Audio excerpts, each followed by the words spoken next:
नमस्कार।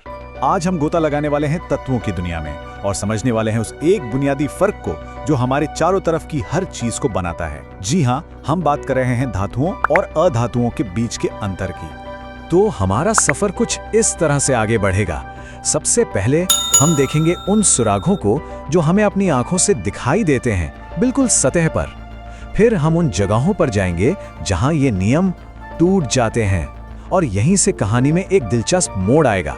और आखिर में हम उस छुपे हुए कोड को क्रैक करेंगे जो एटॉमिक लेवल पर सब कुछ कंट्रोल करता है। चलिए एक बहुत ही सिंपल से सवाल से शुरुआत करते हैं। कभी सोचा है एक पेपर क्लिप को हम आसानी से मोड़ लेते हैं, पर कोयले का एक टुकड़ा वो तो जरा सा दबाव पड़ते ही बिखर जाता है। ऐसा क्यों?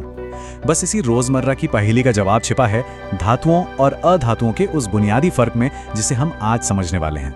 तो हमारी जांच शुरू होती है बिल्कुल सतह से।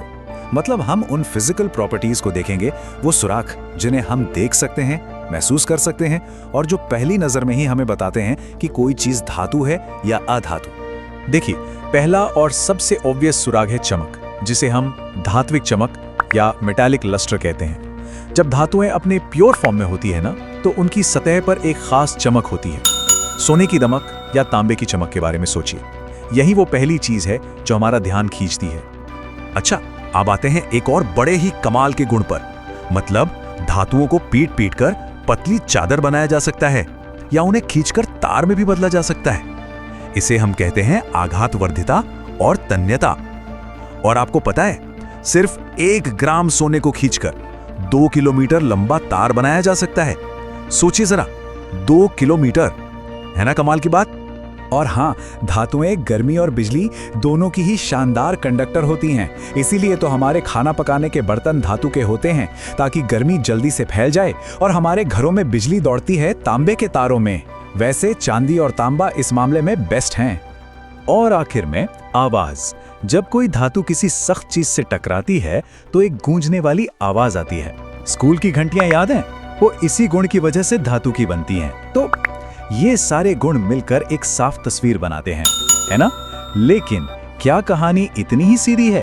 तो ऐसा लग रहा है कि हमारे पास कुछ पक्के नियम आ गए हैं, चमकदार, लचीला, सुचालक। पर देखिए, विज्ञान इतना सीधा साधा नहीं होता। अब उन दिलचस्प एक्सेप्शंस को देखते हैं जो इन नियमों को चुनौती देते हैं और कहानी को और भी ज्यादा मजेदार बना देते हैं। हम सब यही सोचते हैं कि धातुएं मतलब कुछ ठोस और सख्त, लेकिन पारा वो तो कमरे के तापमान पर तरल होता है और गैलियम और सीजियम तो इतने नरम हैं कि हाथ की गर्मी से ही पिघल जाते हैं। और तो और सोडियम जैसी धातुएं इतनी मुलायम होती हैं कि उन्हें चाकू से काटा जा सकता है। ये तो हमारे बनाए नियमों के बिल्कुल उलट है। और भाई, अधातुओं के भी अपने सीक्रेट्स हैं। आयोडीन, जो कि एक अधातु है, वो धातुओं की तरह चमकता है।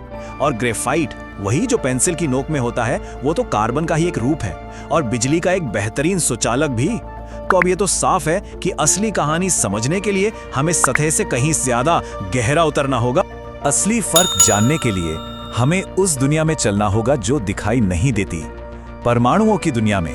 असली राज, वो छिपा हुआ कोड वही है।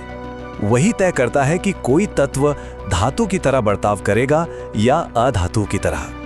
हर तत्व के हर रिएक्शन के पीछे असल में एक ही मकसद होता है, स्टेबिलिटी यानी स्थिरता।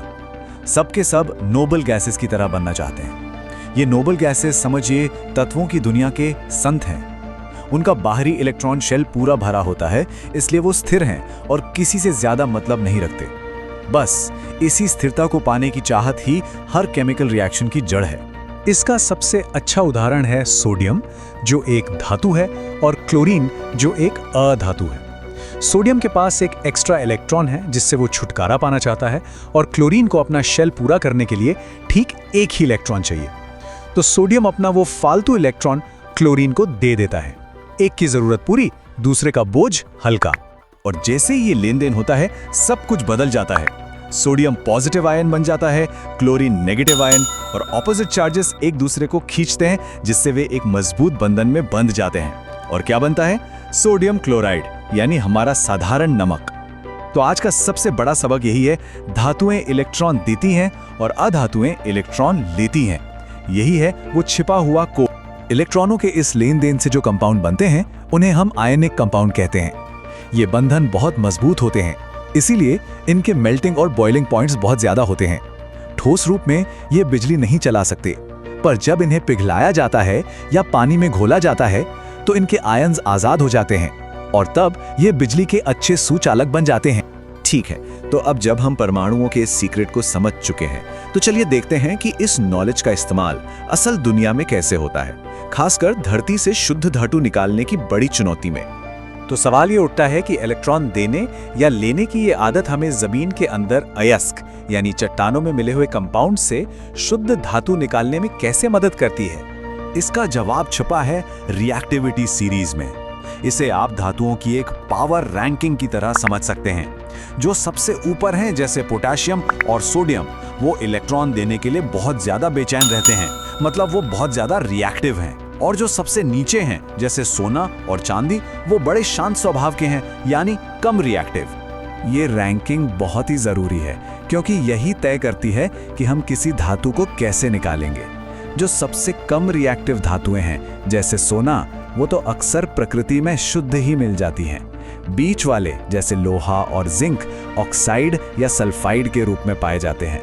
और सबसे ज्यादा रिएक्टिव धातुएं, अरे वो तो अपने कंपाउंड से इतनी मजबूती से जुड़ी होती हैं कि उन्हें अलग करने के लिए बहुत ज्यादा एनर्जी जैसे कि इलेक्ट्रोलिसिस की जरूरत पड़ती है। मतलब जो जितना ज्यादा रिएक्टिव, उसे उसके कंपाउंड से अलग करना उतना ही मुश्किल। लेकिन क्या हो अगर हम एक ज्यादा रिएक्टिव धातु की ताकत का इस्तेमाल करके किसी कम रिएक्टिव धातु को उसके बंधन से आजाद करा लें? और इसी सोच से जन्म हुआ थर्माइट रिएक्शन का। इसमें ज्यादा रिएक्टिव एल्यूमिनियम को आयरन ऑक्साइड के साथ मिलाया जाता है। एल्यूमिनियम को ऑक्सीजन इतनी जबरदस्त तरीके से चाहिए होती है कि वो उसे आयरन से छीन लेता है और इस छीना झपटी में एक जबरदस्त रिएक्शन होता है। इस रिएक्शन में इतनी ज्यादा गर्मी निकलती है कि लोहा पिघल जाता है। और ये सिर्फ एक लैब का एक्सपेरिमेंट नहीं है, इसका इस्तेमाल रेलवे की विशाल पटरियों को वेल्ड करने के लिए किया जाता है। ये एटॉमिक लेवल पर चल रही एक होड़ का एक बहुत ही पावरफुल रियल वर्ल्ड उदाहरण है। तो हमने सतह पर दिखने वाले सुरागों से शुरू करके परमाणुओं के छिपे हुए कोड तक का एक लंबा सफर तय किया। अब हम जानते हैं कि पेपर क्लिप क्यों मुड़ती है और कोयला क्यों बिखर जाता है। ये सारी जानकारी हमें उन चीजों को समझने में मदद करती है जिन्हें हम धरती से निकालते हैं। तो अब असली सवाल ये है, इस गहरी समझ के साथ हम इन कीमती संसाधनों का इस्तेमाल एक बेहतर और टिकाऊ भविष्य बनाने के लिए कैसे कर सकते हैं? ये एक ऐसा सवाल है जिस पर सोचना हम सबके लिए जरूरी है।